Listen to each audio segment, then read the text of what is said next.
Welcome back to Learn with Hasunth YouTube channel. So today's lesson. අද පාඩම යම් කිසි දෙයක් කරන්න හිටියේ. නමුත් ඔයා ඒක කළේ නැහැ. කරන්න හිටියේ කියන එක කොහොමද ඉංග්‍රීසි වලින් කියන්නේ? දැන් උදාහරණයක් විදියට as an example මම එන්නේ හිටියේ ඔයා බලන්න. මම ඒක කරන්න හිටියේ. අයියෝ මම ඒකට ඇප්ලයි කරන්න හිටියේ.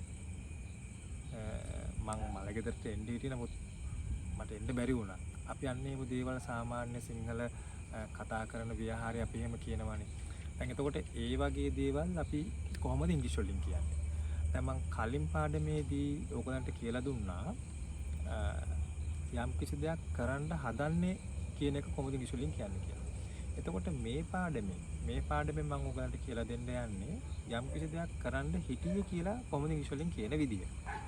ඒක කියන්නේ මෙන්න මෙහෙමයි. කලින් පාඩමේදී අපි පාවිච්චි කරේ am is plus going to with verb නේ. එතකොට මෙතනදී කරන්නේ අර am is කියන තුන වෙනුවට ඒ තුනම අයින් කරලා අපි එතන රිප්ලේස් කරනවා was කියන එකයි were කියන helping verb දෙකයි. So I was going to come. මම එන්න හිටියේ. So I was going to come your wedding. But I was unable to come. මට නමුත් එන්න බැරි වුණා. Right? So I was going to visit my grandparents. මම මගේ ආච්චි අම්මලා බලන්න යන්න හිටියේ. Right? ඒක කරන්න බැරි වුණා. ඒ කියන්නේ අතීතයේදී ඔයා ඒක කරන්න හිටියේ. හැබැයි ඔයා ඒක කරලා නැහැ. පැහැදිලිද?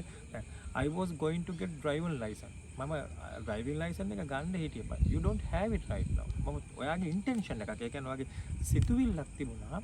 වට අදහසක් තිබුණා ඒ දේ කරන්න.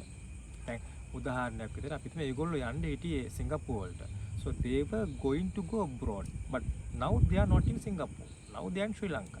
දැන් ඒගොල්ලෝ ඉන්නේ ශ්‍රී ලංකාවේ. එතකොට අන්න ඒ වගේ දෙයක් ඔයා හරි වෙන කෙනෙක් හරි මොකක් හරි මත වෙන සිද්ධියක්ම හරි ඒ වගේ දෙයක් ඔයා ඉංග්‍රීසි වලින් කියනවා නම් පාවිච්චි කරන්න මෙන්න මේ වාක්‍ය රටාව.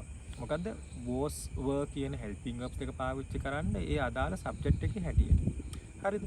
එතකොට ඒකේ ක්‍රියාපදයේ වර්තමාන කාලයෙන් තමයි තියන්නේ. දැන් මම කණ්ඩ හිටියේ. I was going to eat. හැබැයි මං කෑවේ නෑ. හරිද? කාලා නෑ මම කණ්ඩ හිටියේ.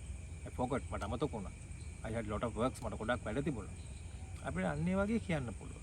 එතකොට ඔය ඔන්න ඔය සරල වාක්‍යයකට මතක තියාගන්න. දැන් යම් කිසි දෙයක් කරන්න යන්නේ නම් අපි පාවිච්චි කරේ am හරි is හරි ආහාර කියන helping verbs තුනත් එක්ක මේ going to කියන එකත් එක්ක verb එකේ infinitive form එක. දැන් මේකෙම කරන්නේ අර am is කියන තුන අයින් කරලා ඒ වෙනුවට was හරි were හරි දාලා ඒකින් වාක්‍ය කියන. එතකොට ඒක අතීත කාල වාක්‍යයක් බවට හැරෙනවා. දැන් ඉංග්‍රීසි වල ඕගොල්ලෝ දැන් ඉංග්‍රීසි ඉගෙන ගන්න අලුත් අය ඉන්නවනේ දැන් beginnersලා. ඕගොල්ලෝ හොඳට මතක තියාගන්න ඉංග්‍රීසි කියලා කියන ලැන්ග්වේජ් එකක්. මේ ලැන්ග්වේජ් එක ඇතුලේ අපිට ස්කිප් කරන්න බෑ. අපිට ස්පෝකන් ඉංග්‍රීසි වේවා whatever the English is. මොකක්ද මොන ඉංග්‍රීසි වුණත් ඔයා ඉතින් අර some basic grammar part you have to know. You have got to know. The thing is for that because we don't have an English environment to speak in English always.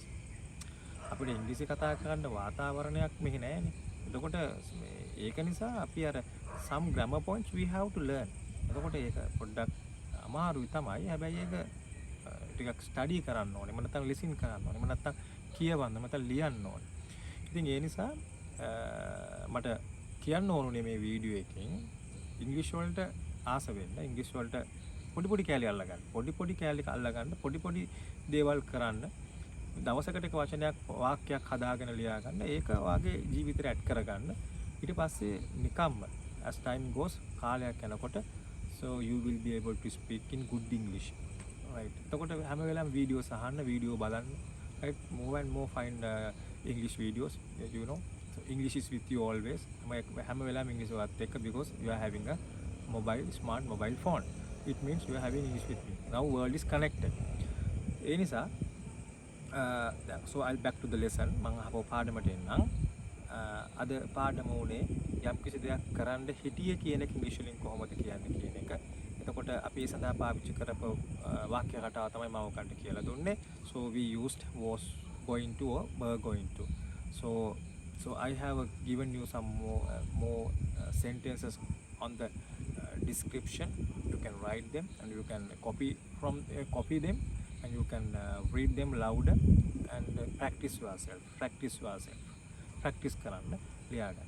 So if you have any problem regarding this lesson or regarding the English grammar, so you can ask us. So we have put our WhatsApp number, so you can WhatsApp and you can ask any questions regarding these lessons or previous lessons. But I hope all of you will understand this lesson, and I wish you all the best for your life. And so we will speak in English, we will speak in good English. So I am here to help you, and we are here to help you anytime, anywhere, as we can. We would love to help you. So thank you very much and have a nice day.